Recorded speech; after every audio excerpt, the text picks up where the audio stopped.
कहानी की शुरुआत में जंगल में बने एक रिसर्च फैसिलिटी को दिखाया जाता है जहां कुछ रिसर्चर कोई एक्सपेरिमेंट कर रहे होते हैं और ये लोग ऐसी मेडिसिन बनाना चाहते हैं जो इंसानों की उम्र को बढ़ा दे। लेकिन आज अचानक से कोई चीज इनके फैसिलिटी पर अटैक कर देती है। फिर ये लोग इसे रोकने की पूरी कोशिश करते हैं, लेकिन तभी पावर ग्रिड में भी कोई प्रॉब्लम आ जाती है। अब यह देखते ही सभी लोगों को यहाँ से निकल जाने का ऑर्डर मिलता है। फिर यह लोग जैसे ही बाहर निकलने की कोशिश करते हैं, कोई मॉन्स्टर इनके सामने खड़ा हो जाता है और इसमें से एक आदमी को खींच लेता है। इसके बाद वो इनके सामने आता है जो दिखने में बहुत ही ज्यादा भयानक होता है। इसके अलावा हम हुआंग नाम के एक और रिसर्चर को देखते हैं जो कोई ड्रग छुपा रही होती है। फिर अगले सीन में हम नैना को देखते हैं जो कुछ लोगों की टीम के साथ ड्रैगन लेक में घूमने आई है। इसके बाद वो विस्की पीने जाती है, लेकिन तभी इसकी सिस्टर ईजे इसको रोक देती है। इसी बीच यहाँ सियोंग नाम का लड़का आता है और इनके साथ बदतमीजी करने लगता है, जिस वजह से इनके बीच बहस हो जाती है। यह देख एक प्रोफेसर इनको शांत कराने आता है, लेकिन सियोंग प्रोफेसर के साथ भी बदतमीजी करने लगता है और तभी प्रोफेसर का हार्ट प्रॉब्लम बढ़ जाता है, जिसके बाद इसका असिस्टेंट सियाओ सिन इसको साइड में ले जाता है। तभी सियोंग का ब्रदर डियोंग भी यहाँ पर आ जाता है, लेकिन अब चाओ भी यहाँ पर पहुँच जाता है और इनको रोकने की कोशिश करता है। लेकिन अब इसकी वजह से चाओ का इनके साथ में फाइट हो जाता है और वो दोनों की अच्छी तरीके से धुलाई करता है। इसके बाद चाओ बताता है कि वो इनका गाइड है और अब सियोंग और डियोंग भी शांत हो जाते हैं। तभी हम देखते हैं कि चाओ का पार्टनर इशारा करता है। फिर चाओ इन सभी से कहता है कि जो ओरिजिनल हंटिंग ग्राउंड था उसे कुछ समय के लिए शट डाउन कर दिया गया है। यह सुनते ही सब लोग परेशान हो जाते हैं। तब चाओ कहता है कि हंटिंग के लिए मैं तुम्हें दूसरे रूट से लेकर जा सकता हूँ और वहाँ पर तुम एक मिथिकल क्रिएचर को भी देख सकते हो, लेकिन इसके लिए तुम्हें $100 एक्स्ट्रा पे करना होगा।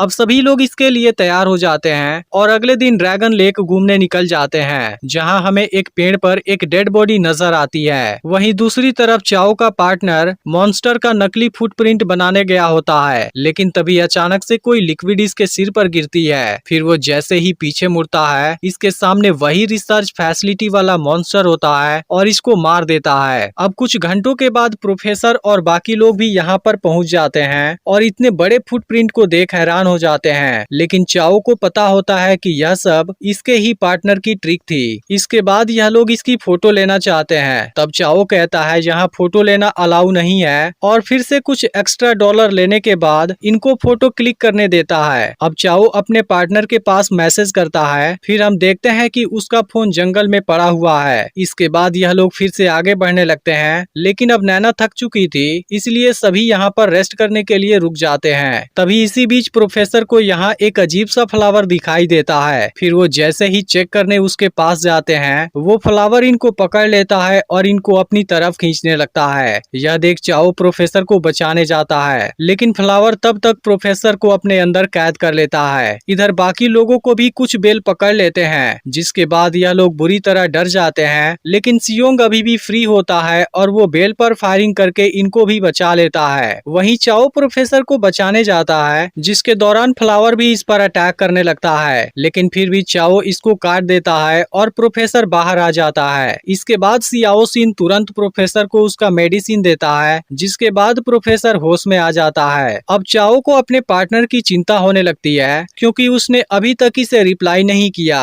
तभी इसी बीच इजे यहाँ एक इंसानी हड्डी देखती है और काफी डर जाती है। इसके अलावा अब बाकी लोगों की हालत भी खराब हो जाती है। फिर प्रोफेसर बताता है कि यह किसी गोरिल्ला या मंकी की हड्डी हो सकती है, जिसको इसी फ्लावर ने मारा होगा। अब यह लोग आगे जाने से डर रहे होते हैं, लेकिन फिर सियोंग और डियोंग इनको प्रोटेक्शन देने का वादा करते हैं और सभी लोग फिर से आगे बढ़ने लगते हैं। लेकिन अब इसी बीच ईजे ग्रुप से अलग हो जाती है और अब इसे कुछ समझ नहीं आता, लेकिन तभी चाओ इसे खोज लेता है और फिर दोनों बाकी लोगों के पास आ जाते हैं। लेकिन ईजे को अब नैना यहाँ पर नजर नहीं आती और इस बात से सभी लोग परेशान हो जाते हैं। तभी अचानक से इनको जंगल में नैना की आवाज सुनाई देती है और यह लोग तुरंत उसे खोजने निकल जाते हैं। फिर इनको पता चलता है कि नैना वीडियो शूट करने के चक्कर में यहाँ आ गई थी और उसे कुछ बड़े अंडे मिले हैं। अब इस बात के लिए ईजे इस पर गुस्सा होती है, लेकिन नैना को लगता है कि ये शुतुरमुर्ग के अंडे हैं। इसके अलावा बाकी लोग इतने बड़े अंडों को देख हैरान होते हैं। तभी प्रोफेसर कहता है कि ये पाइथन के अंडे हैं। अब यह सुनते ही सभी का होश गायब हो जाता है। फिर इसी बीच नैना के पास वाला अंडा टूट जाता है और इसमें से एक बेबी पाइथन बाहर आता है जो अगले ही पल नैना के चेस्ट पर अटैक कर देता है, लेकिन फिर चाओ इसे दूर फेंक देता है। तभी इसी वक्त बाकी अंडे भी टूटने लगते हैं और इसमें से बेबी पाइथन बाहर आने लगते हैं। यह देखते ही सियोंग और डियोंग इन सभी के ऊपर फायरिंग करने लगते हैं और इनको मार देते हैं। इसके बाद सभी लोग तुरंत यहाँ से भागने की कोशिश करते हैं, लेकिन पाइथन बीच रास्ते में इनके बिल्कुल सामने मौजूद होता है। फिर प्रोफेसर बताता है कि पाइथन इंसानों पर अटैक नहीं करते,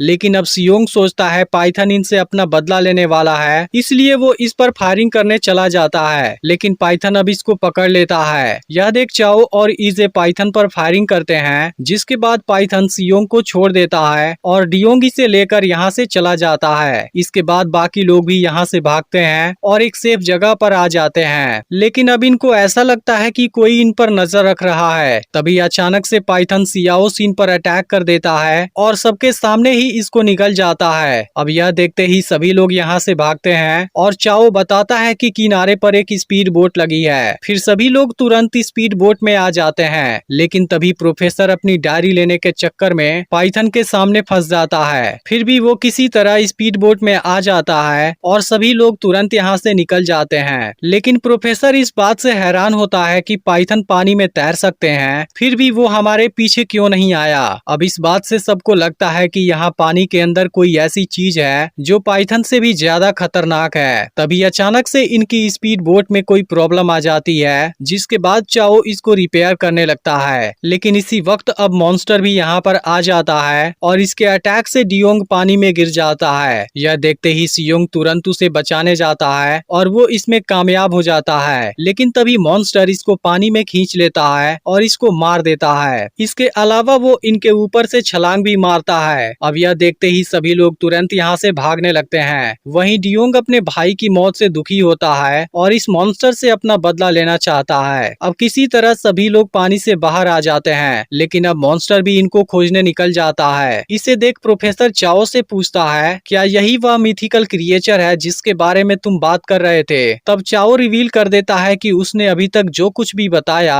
वह सब कुछ झूठ था। इस पर इजे कहती है, मैंने कभी नहीं सोचा था तुम इतने बुरे इंसान हो और पैसों के लिए ऐसा भी कर सकते हो। यह सुनकर चाओ कहता है, यह सब केवल पैसों के लिए नहीं है। तभी इसकी नजर यहाँ के रिसर्च फैसिलिटी पर जाती है और वो इन सभी को वहाँ जाने के लिए कहता है, जबकि खुद अकेले ही मॉन्स्टर को दूर ले जाने का डिसाइड करता है। इसके बाद चाओ मॉन्स्टर का अटेंशन अपनी तरफ खींचता है और फिर बाकी लोग रिसर्च फैसिलिटी की ओर भागने लगते हैं, लेकिन मॉन्स्टर यहाँ भी आ जाता है और इजे इसके बिल्कुल सामने फंस जाती है। तभी मॉन्स्टर इसके ऊपर चाओ का शर्ट गिराता है, जिसको देखते ही इजे रोने लगती है क्योंकि इसे लगता है चाओ मर गया। फिर नैना इसे मॉन्स्टर से बचाकर अंदर ले जाती है, लेकिन मॉन्स्टर यहाँ भी आ जाता है और इनका पीछा करने लगता है। फिर तभी इनको यहाँ हुआंग मिल जाती है और इनको किसी सेफ जगह पर ले आती है। तब इजे पूछती है कि तुम यहाँ पर क्या कर रही हो? फिर हुआंग बताती है कि मैं एक रिसर्चर हूँ और हम लोग एक ऐसी चीज की तलाश कर रहे थे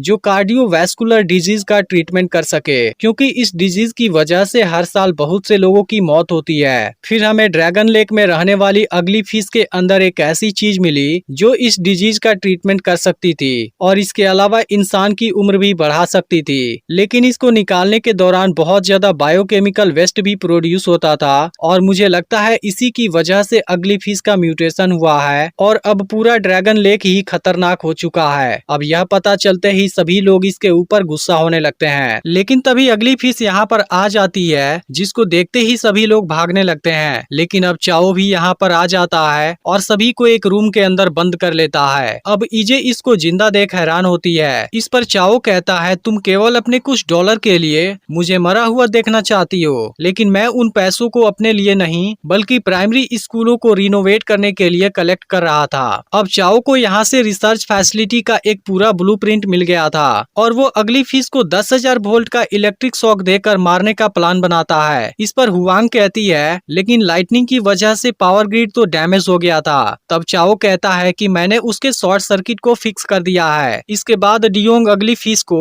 पावर ग्रिड वाले एरिया में लाने का डिसाइड करता है, जबकि बाकी लोग अपने अपने काम पर लग जाते हैं। फिर डियोंग अगली फिश को खोजता है और उसका अटेंशन अपनी तरफ खींचकर उसको अपने पीछे ले जाने लगता है। वहीं अब सभी लोग प्लान के मुताबिक तैयार होते हैं और नैना भी प्रोफेसर प्रोफेसर को कार के पास लेकर आ जाती है। इधर अब डियोंग भी अगली फेस को इलेक्ट्रिक वायर के पास लेकर आ जाता है। यह देख चाओ पावर को ऑन करता है, लेकिन इसमें इलेक्ट्रिसिटी नहीं आ पाती। इसी बीच अगली फिश नैना को देख लेती है और उसके तरफ जाने लगती है, लेकिन अब इसको बचाने के लिए ईजे इस पर फायरिंग करती है और फिर चाओ के साथ एक जगह पर छुप जाती है। लेकिन फिर भी अगली फिश को इनके बारे में पता चल जाता है और वो इन पर अटैक करने लगती है, जिसके दौरान ईजे इसके सामने फंस जाती है। यह देखते ही चाओ इसके जीभ को काट देता है, लेकिन दूसरी ओर प्रोफेसर कार को स्टार्ट कर रहा होता है, जिसके बारे में अगली फिश को पता चल जाता है और वो तुरंत इस कार को पलट देती है। अब यह देखते ही डियोंग इसके ऊपर फायरिंग करने लगता है, लेकिन तभी इसकी बुलेट खत्म हो जाती है। यह देख डियोंग एक लोहे के पहिए से इस पर अटैक कर देता है, जिसके बाद अगली फिश इस पर काफी गुस्सा हो जाती है। वहीं चाओ को एक जगह पर कनेक्शन टूटा हुआ नजर आता है। फिर वो तुरंत बाहर आता है और डियोंग से अगली फिश को फिर से पावर ग्रिड वाले एरिया में ले जाने के लिए बोलता है। फिर डियोंग बिल्कुल ऐसा ही करता है और अगली फेस को वहां पर लेकर चला जाता है। इसके बाद चाओ कनेक्शन को कंप्लीट कर देता है और हुआंग स्विच को ऑन कर देती है। अब इसकी वजह से अगली फिश को 10,000 वोल्ट का इलेक्ट्रिक शॉक लगने लगता है और कुछ देर बाद अगली फेस यहीं पर गिर जाती है। लेकिन दूसरी तरफ चाओ भी बेहोश हो जाता है, जिसको देख ईजे काफी रोने लगती है और इसको गलत समझने के लिए सॉरी भी कहती है। फिर तभी चाओ होश में आ जाता है और अब दोनों बाहर आते हैं, जहाँ पर बाकी लोग गाड़ी से निकलने के लिए तैयार होते हैं। फिर चाओ हुआंग से भी चलने के लिए कहता है, लेकिन वो कहती है कि अभी भी मेरे ऊपर कुछ जिम्मेदारियां हैं, इसलिए मैं अभी यहीं पर रुकूंगी। इस पर चाओ यहाँ रेस्क्यू टीम भेजने की बात करता है और फिर ये लोग यहाँ से निकल जाते हैं। लेकिन दूसरी तरफ हम देखते हैं कि हुआंग अपना नकली आई लेंस हटाती है और इसकी आंख भी बिल्कुल अगली फिश के जैसी होती है। तभी अगली फिश भी यहाँ पर आ जाती है और यह सीन देखने से लगता है कि इन दोनों के बीच कोई कनेक्शन है और इसी के साथ मूवी एंड हो जाती है। अब अगली वीडियो परसों अपलोड होगी, लेकिन अगर आपने पिछला वीडियो मिस कर दिया हो फिर लेफ्ट वाली वीडियो को जरूर देख लेना और चैनल को सब्सक्राइब करके नोटिफिकेशन को भी ऑल पर सेट कर देना।